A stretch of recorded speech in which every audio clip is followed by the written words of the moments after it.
Hello friends. Last video में हम लोगों ने सस्टेनेबिलिटी क्या होती है, सस्टेनेबिलिटी की रिक्वायरमेंट क्या है, कैसे हम लोग इको फ्रेंडली बिल्डिंग बना सकते हैं और क्या क्या स्टेप्स होते हैं कि हम एग्जिस्टिंग बिल्डिंग को या न्यू बिल्डिंग को सस्टेनेबल कैसे बना सकते हैं या इको फ्रेंडली बिल्डिंग कैसे बना सकते हैं। तो आइए, कुछ पॉइंट्स हमारे लास्ट वीडियो में रह गए थे, तो हम लोग फिर कुछ रिकैप करते हैं। उसके बाद फिर जो पेंडिंग पॉइंट्स हैं, जो रिमेनिंग पॉइंट्स हैं, उसके बारे में कुछ डिस्कस हैं। हम लोगों ने सस्टेनेबल बिल्डिंग्स को कैसे एनवायरमेंट फ्रेंडली बनाए, तो इसके लिए हम लोगों ने उसको 7 पॉइंट्स में डिवाइड किया है। Point number 1, site selection and orientation of building. Number 2, energy efficiency. Number 3, renewable energy. Number 4, water conservation. Number 5, passive design. Number 6, sustainable material. And last में इंडोर एयर क्वालिटी। ये 4 पॉइंट हम लोगों ने last video में discuss कर लिए थे। अब इस वीडियो में हम लोग डिस्कस करेंगे पैसिव डिजाइन।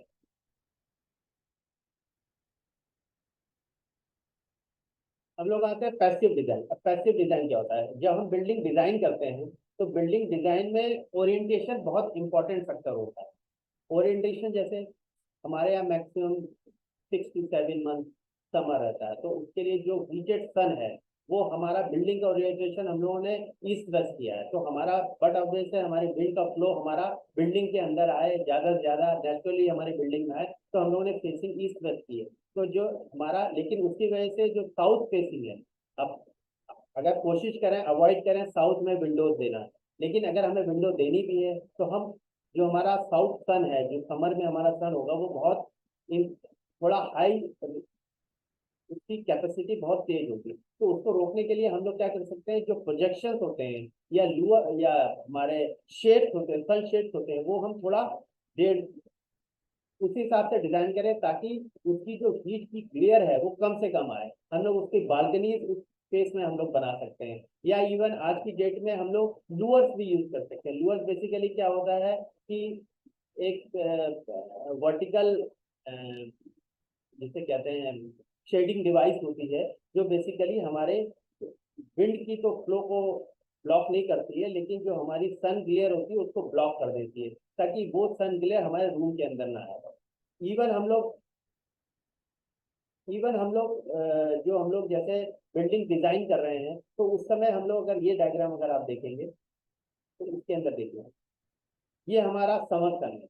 और ये अगर हम इस बिल्डिंग का प्रोजेक्शन हम लोगों ने कम किया तो ये हीटिंग सबसे ज्यादा आई है, तो हम ये भी कर सकते हैं साउथ फेसिंग में हम इसका प्रोजेक्शन ज्यादा, जो हमारी बिल्डिंग का प्रोजेक्शन है वो हम लोग ज्यादा करें ताकि समर सन कम आए और जो विंटर सन है वो थोड़ा लो रहता है। तो जो विंटर सन है वो हमारा अंदर की तरफ हम एंट्री कराएं, लेकिन जो समर हीट सन होता है, हीट वेव्स होती है, उसको हम लोग ब्लॉक करें। ऐसे ही हम लोग साउथ साइड में हम लोग प्लांटेशन कर सकते हैं, क्रीपर्स लगा सकते हैं, या आज की डेट में हम लोग ये जैसे परगोला, ये हमारा बिल्डिंग थी एक, वो साउथ फेसिंग थी, तो हम लोगों ने इस जगह परगोला लगा दिया और यहाँ पे बाद में हम लोग क्रीपर्स लगा देंगे ताकि जब सन हमारा यहाँ से हीट करेगा तो पहली चीज तो इसकी शेडो यहाँ पे पड़ेगी, हमारी वॉल थोड़ी ठंडी रहेगी, और इसके ऊपर हम लोग क्रीपर्स लगा सकते हैं। क्रीपर्स लगाने से थोड़ा वेजिटेशन हम लोग करते हैं तो इसका एनवायरनमेंट थोड़ा बेटर हो जाएगा, मतलब इसमें बिल्डिंग में साउथ फेसिंग के होने की वजह के बावजूद भी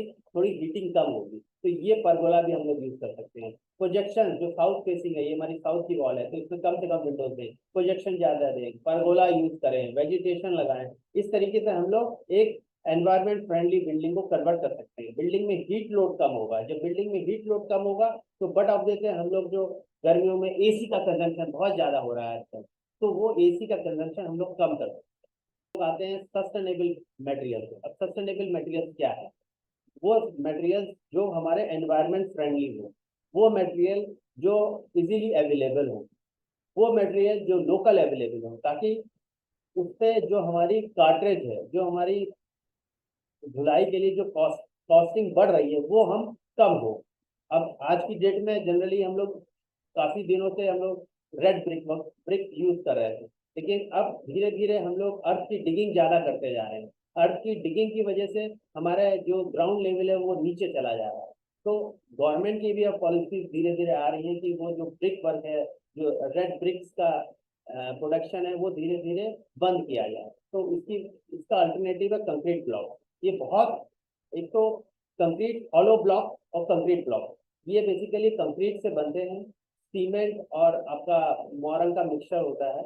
और ये हॉलो ब्लॉक्स अगर हम यूज करें, जैसे हमारे साउथ की वॉल है, साउथ की वॉल में अगर हम हॉलो कैविटी वॉल यूज करें तो ये इंसुलेशन, एयर इंसुलेशन का काम करती है। तो उसकी वजह से अगर हम साउथ में ये वॉल यूज करते हैं तो हीटिंग हमारी कम होगी। जो हमारे साउथ से हीट वॉल खाली 4.5 इंच की वॉल पे जो हीटिंग हो रही है, वो हमारे इस कंक्रीट ब्लॉक और कंक्रीट ब्लॉक से हमारा एयर इंसुलेशन प्रोवाइड कर सकते हैं, और उससे हमारी हीटिंग कम होगी, हमारी बिल्डिंग का हीट लोड कम होगा। जब बिल्डिंग का हीट लोड कम बढ़ेगा तो हम आर्टिफिशियल कूलिंग इक्विपमेंट कम से कम यूज करेंगे, वो हम लोग यूज कर सकते हैं।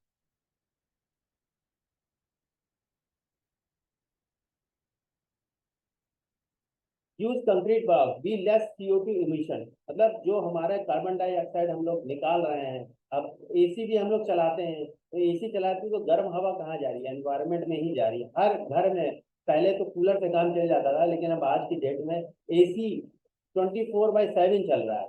बहुत ज्यादा हम लोग कंज्यूम कर रहे हैं एसी का, इसीलिए अगर आपने देखा होगा इलेक्ट्रिसिटी लोड बढ़ रहा है। हमारा बाहर का एनवायरमेंट बढ़ा जा, जो हीटिंग एनवायरमेंट की वो बहुत ज्यादा बढ़ रही है। तो उसको हम लोग रिड्यूस कर सकते हैं। हम लोग वुड, जो लकड़ी है, वो हम लोग काफी टाइम से हम लोग यूज कर रहे हैं चौखटों में या आपके फर्नीचर के लिए। तो वुड भी हम लोग, लकड़ी के पेड़ हम लोग काटे जा रहे हैं। हम लोग लकड़ी के पेड़ काटे जा रहे हैं और प्लांटेशन कर नहीं रहे हैं।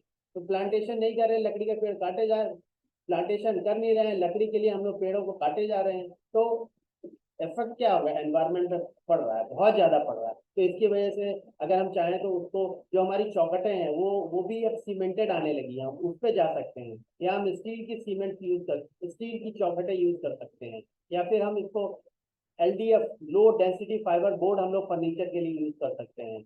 ये हमें अल्टरनेटिव सोचने पड़ेंगे। Medium density board, hardwood, softwood, जो बेसिकली फर्नीचर के लिए या डोर पैनल के लिए हम यूटिलाइज कर सकते हैं, वो हम लोग यूज कर सकते हैं।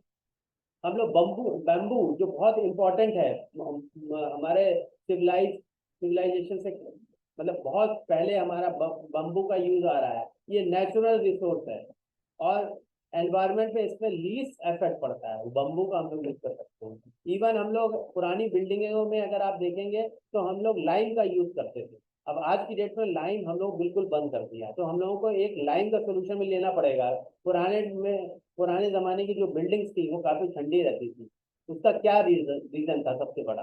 उसका रीजन दो तीन बहुत मेजर रीजन थे। एक तो उनके जो ब्रिक वर्क जो हम लोग करते थे, वो करीब 2 ईंट या 3 ईंट की करते थे, और लाइम से हम लोग यूज कर सकते थे। लाइम एज ए अल्टरनेटिव था सीमेंट का, मतलब सीमेंट तो बाद में आया, लाइम हम लोग यूज करते, चूना हम लोग यूज करते थे। वो एनवायरमेंट फ्रेंडली मटेरियल है। अब हमको लाइम के बारे में भी सोचना पड़ेगा, क्योंकि सीमेंट की फैक्ट्री से भी CO2 का इमिशन काफी हो रहा है। तो हम लोगों को लाइम प्रोडक्शन या लाइम को एज ए बिल्डिंग मटेरियल हम कैसे यूटिलाइज कर सकते हैं, वो सोचना पड़ेगा। हम लोगों को बेसिकली कंक्रीट में हम लोग कंस्ट्रक्शन हम लोग कर रहे हैं। अब जैसे हम अगर कंक्रीट ब्लॉक यूज करते हैं तो नॉर्मल हम ब्रिक वॉल यूज करते हैं। ब्रिक वॉल के लिए हम लोग फिर उसको ब्रिक वॉल करने के बाद उसको प्लास्टरिंग करते हैं। प्लास्टरिंग के बाद उसमें काफी वाटर क्योरिंग करनी पड़ती है, फिर उसको हम पेंट करते हैं, पुट्टी करते हैं। तो अगर हम इसी को हम शिफ्ट कर जाए कंक्रीट ब्लॉक में, तो कंक्रीट ब्लॉक से दो बेनिफिट है। एक तो हॉलो कंक्रीट ब्लॉक या नॉर्मल कंक्रीट ब्लॉक भी यूज करेंगे तो वो एक तो फास्ट स्ट्रक्चर ही बनता है। दूसरी चीज, उस पर हम लोग डायरेक्ट ही पुट्टी अप्लाई कर सकते हैं, मतलब हमें प्लास्टर की जरूरत नहीं। तो हम वाटरिंग सेव कर रहे हैं, वाटर जो हमें क्योरिंग में जाता था वो हम लोग सेव कर रहे हैं, टाइम सेव कर रहे हैं, मनी सेव कर रहे हैं। तो ये अल्टरनेटिव हो सकता है। बम्बू को हम लोग कैसे इंटेलिजेंटली यूज कर सकते हैं? कुछ एक पोर्शन ऐसे होते हैं जो हम, जैसे हम लोग उसको फर्नीचर में यूटिलाइज कर सकते हैं। फर्नीचर हम हार्डवुड की बजाय, नॉर्मल वुड की बजाय हम बम्बू से हम लोग फर्नीचर बनाए, तो वो हम सेविंग कर सकते हैं। इस तरीके से हम लोग कॉटन, जो हमारी इंसुलेशन है, वो हम लोग यूज कर सकते हैं। अब तो जो आपके प्रोडक्शन होने लगे हैं, जो खेती के जो स्ट्रॉ होती है, स्ट्रॉ भी अब काफी हम लोग बिल्डिंग रेनफोर्समेंट की तरह हम लोग सोच सकते हैं। मतलब इसमें रिसर्च करनी बाकी है, लेकिन ये हम लोगों की बेसिकली बल्ब ऑन मूवमेंट है, बल्ब ऑन मूवमेंट।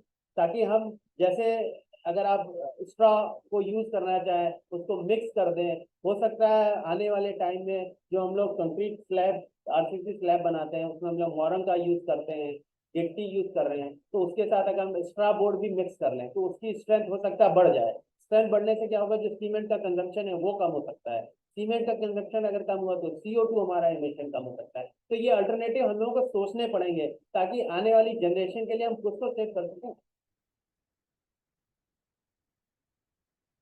या अब हम लोग pre fabricated wall and slab हम लोग बना सकते हैं। जनरली ऑन साइट प्रोडक्शन हो रहा है अब फॉरेन कंट्रीज में तो हो रहा है precast slab and wall के। इवन यहाँ भी ब्रिजेस वगैरह जो बन रहे हैं आजकल बहुत फास्ट तरीके से बन रहे हैं। अब कहीं और उसके बीम कास्ट होते हैं और साइड पे आके उसको इंस्टॉलेशन कर सकते हैं। तो यही टेक्नोलॉजी हमें अपने बिल्डिंग कंस्ट्रक्शन में भी लानी चाहिए। हमें किस तरीके से यूटिलाइज करें prefab slab and wall. मतलब हम लोग फैक्ट्री मेड वॉल्स बनाए, फैक्ट्री मेड स्लैब बनाए, पैनल्स में बनाए, और उसको लाके यहाँ इंस्टॉल करते हैं, बिल्डिंग में इंस्टॉल करते हैं। कॉलम बीम स्ट्रक्चर हम लोग यहाँ बनाए, और वॉल्स और जो आपका स्लैब है उसका इंस्टॉलेशन यहाँ कर सकते हैं। तो उससे बहुत सारी चीजें हैं। वाटर की हमने काफी सेविंग कर ली, जो एक्स्ट्रा वाटरिंग की जरूरत है वो हमने सेव कर ली, टाइम हमने बहुत सेव कर लिया, और वो स्टैंडर्डाइज कर सकते हैं हम लोग। तो वो उससे भी काफी हम लोग एनवायरमेंट फ्रेंडली मटेरियल यूज करके अपने एनवायरमेंट को बहुत सारी चीजें। हम लोगों ने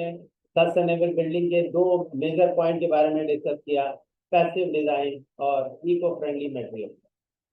जल्दी ही मैं कुछ रिमेनिंग पॉइंट्स को लेकर भी आप इस सस्टेनेबल बिल्डिंग में जो रिमेनिंग पॉइंट्स हैं उसके साथ मैं जल्दी ही एक और वीडियो प्रेजेंट करूँगा। तब तक के लिए नमस्कार सर। अगर आपको ये वीडियो अच्छा लगा, ये कंटेंट अच्छा लगा, तो मुझे सब्सक्राइब करिए, मुझे कमेंट करिए। Thank you.